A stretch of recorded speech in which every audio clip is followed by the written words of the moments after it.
paz, meus queridos, tudo bem?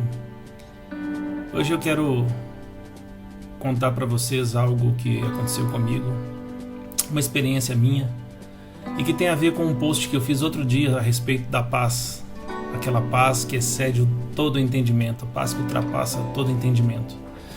Quando eu fiz aquele post, eu já tinha passado essa experiência, então aquele post não é só fruto do meu conhecimento, daquilo que eu sei a respeito da palavra de Deus, a respeito do que eu sei a respeito de Deus, mas é também fruto da experiência que eu tive e que eu tenho tido com Ele. E hoje eu quero contar para você um testemunho de uma situação bem complicada, uma tribulação bem grande, mas que diante dela eu consegui ter paz. E é isso que eu quero falar para você hoje.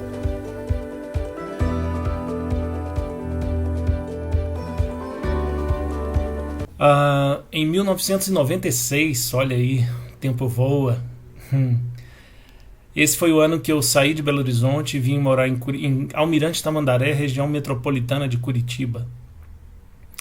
E eu vim para estudar, vim para fazer missões, vim para uma escola de missões que havia ali em Almirante Tamandaré. E alguns meses, 2 meses mais ou menos depois que eu havia chegado aqui, eu recebi um telefonema. Quando eu saí de BH, saí da casa da minha mãe, ficou então a minha mãe, a minha irmã e um irmão morando lá. E 2 meses e pouco depois que eu estava aqui, em Almirante Tamandaré, eu recebo um telefonema da minha mãe. A minha mãe estava chorando. Naquela época o telefone não era assim algo tão fácil, né? Não era difícil ainda eu ter um telefone, não era igual hoje, né? E ela ligou lá na missão, não havia celular, eu não tinha celular, ela ligou no telefone fixo da missão, me chamaram, e ela disse assim: você se lembra da sua casa? Aquela que você deixou aqui, ela não existe mais. E ela começou a chorar e não conseguiu falar mais nada. E nisso, meu pai atendeu o telefone. Meus pais são divorciados já há muitos anos, e o fato do meu pai estar lá e da minha mãe estar chorando, eu vi que a coisa era séria. E daí ele falou: a casa de vocês pegou fogo. Houve um incêndio, os bombeiros estão aqui, estão apagando o fogo, ainda não dá para ver, não dá para saber o tamanho do comprometimento, né, da casa.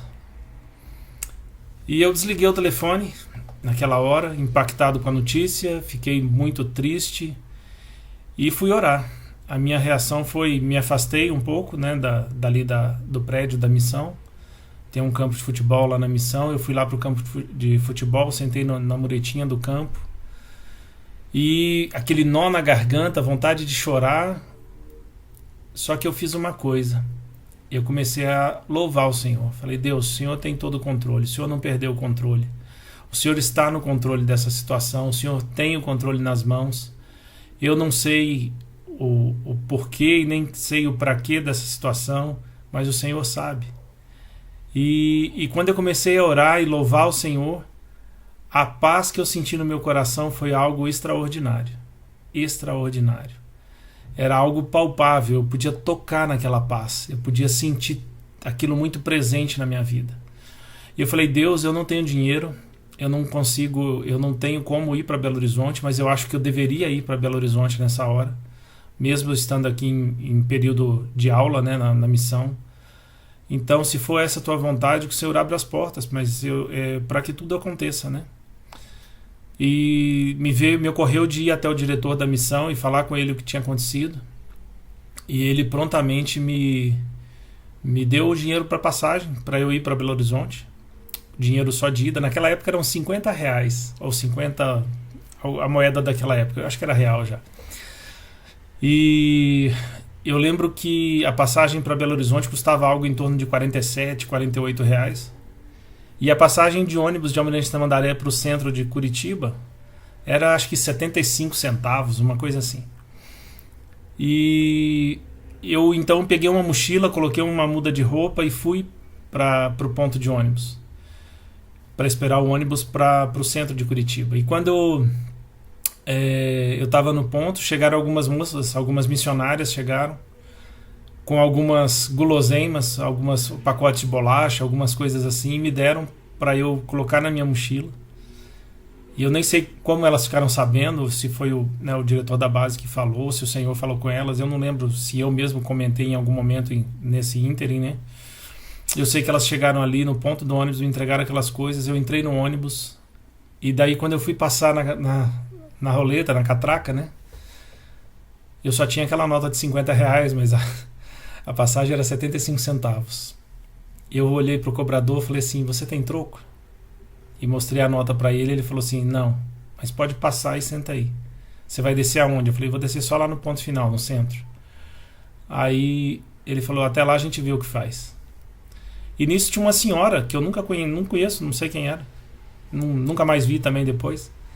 Ela falou assim, pode deixar meu filho, eu pago a sua passagem. E pagou a minha passagem. E enfim, eu fui para Belo Horizonte, fiquei ali 2 dias mais ou menos. Graças a Deus o comprometimento foi... O foco do incêndio foi no quarto da minha irmã. Minha irmã perdeu tudo que ela tinha. Mas o Senhor protegeu a casa. Poderia ter sido muito pior. Um dos meus irmãos que não morava na casa, mas ele tinha recém, se não me engano, fechado um restaurante, alguma coisa assim. E do lado de fora do quarto da minha irmã, né, na janela pelo lado de fora, tinha alguns botijões de gás que eram do restaurante do meu irmão, que eram de uso do meu irmão. E estavam guardados ali. Então veja, se esse fogo atingisse os bujões de gás, né, ele podia ter explodido, né, sei lá o que poderia ter acontecido. E o fogo saía, a labareda saía por aquela janela, né? E abaixo da mureta estava, abaixo do peitoral da janela estavam os bujões de gás.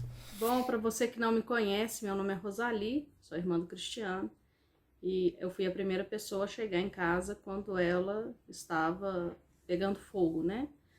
E aí, na realidade, só para completar isso que o Cristiano falou, de Deus no controle de todas as coisas, eu tinha 18 anos, eu entrei na casa com ela pegando fogo e vi que não tinha condição de ficar aqui dentro, que eu não podia fazer nada. E aí eu desci até a esquina da minha casa, vi uma fábrica pequena, e eu fui lá e pedi para usar o telefone para eu chamar os bombeiros. E os bombeiros não acreditavam no que eu falava, achavam que era um trote. E aí, a primeira coisa que aconteceu, assim, que realmente a gente viu Deus no controle, havia um homem lá, representante de uma marca de refrigerante, ele estava na fábrica, e ele simplesmente tomou o telefone da minha mão e conversou com os bombeiros e falou assim, olha, eu acredito no que ela está falando. Ele deu o nome dele, o CPF dele, falou assim, eu acredito no que ela está falando, preciso que vocês venham aqui. E quando a gente desligou o telefone, esse homem subiu a rua comigo, assim, meio quarteirão até a minha casa, né? E ele pediu para eu deixar o portão da garagem aberto, ele quebrou o vidro da janela do meu quarto e ele mesmo começou a tentar apagar o incêndio com a mangueira de jardim. E eu me assentei, ele mandou eu ficar do lado de fora da casa, eu me assentei no passeio e uma mulher subiu a rua, me encarando desde da esquina, ela já subiu já me encarando e eu achei aquilo estranho. E quando ela chegou assim perto de mim, ela acenou com a cabeça, entrou na minha casa e foi direto aonde estavam os botijões de gás que o Cristiano falou. Não foram os bombeiros que mexeram nesses botijões, ela passou direto por mim, por esse rapaz que estava me ajudando, pegou um botijão em cada braço e aquilo me chamou muita atenção. Ela pegou um botijão com a mão esquerda, o outro com a mão direita e levou até o fundo do meu quintal e saiu, acenou novamente com a cabeça para mim e subiu a rua e sumiu. Eu nunca mais vi essa mulher. E eu costumo falar que ela foi um anjo que Deus enviou para tirar os botijões do foco ali do incêndio, né? Ela simplesmente, aquilo me deixou muito petrificada na hora, né? Ela simplesmente pegou, os 2 botijões estavam cheios e ela pegou um em cada mão, tirou do lugar. Ela não sabia, ela não conhecia a minha casa, ela não conhecia nada, mas ela sabia exatamente o que ela precisava fazer. E isso me deixou muito maravilhada na época de ver que, para mim, realmente, eu tinha tido experiência com um anjo do Senhor que entrou aqui e retirou esses botijões, né?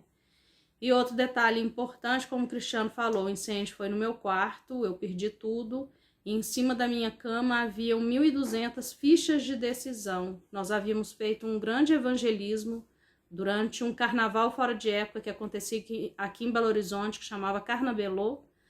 E 1.200 pessoas haviam sido evangelizadas e haviam se convertido durante esse trabalho. E as fichas de decisão estavam separadas em cima da minha cama. Eu tinha que entregar para as igrejas que tinham me ajudado nesse evangelismo, que elas iriam visitar essas pessoas e discipulá-las, né? E essas fichas se queimaram, depois elas se molharam, e foi um grande trabalho que nós tivemos mesmo. Foi um mutirão de pessoas ajudando a decifrar o que estava escrito nas fichas de decisão, e a gente conseguiu recuperar a maior parte dessas fichas, né? Então, Deus no controle sempre de todas as coisas. Que Deus te abençoe. Enfim, o Senhor guardou, o Senhor protegeu todos lá, ninguém se machucou, ninguém se feriu, os danos foram materiais, mas o foco do que eu quero te contar é exatamente aquela paz que eu senti.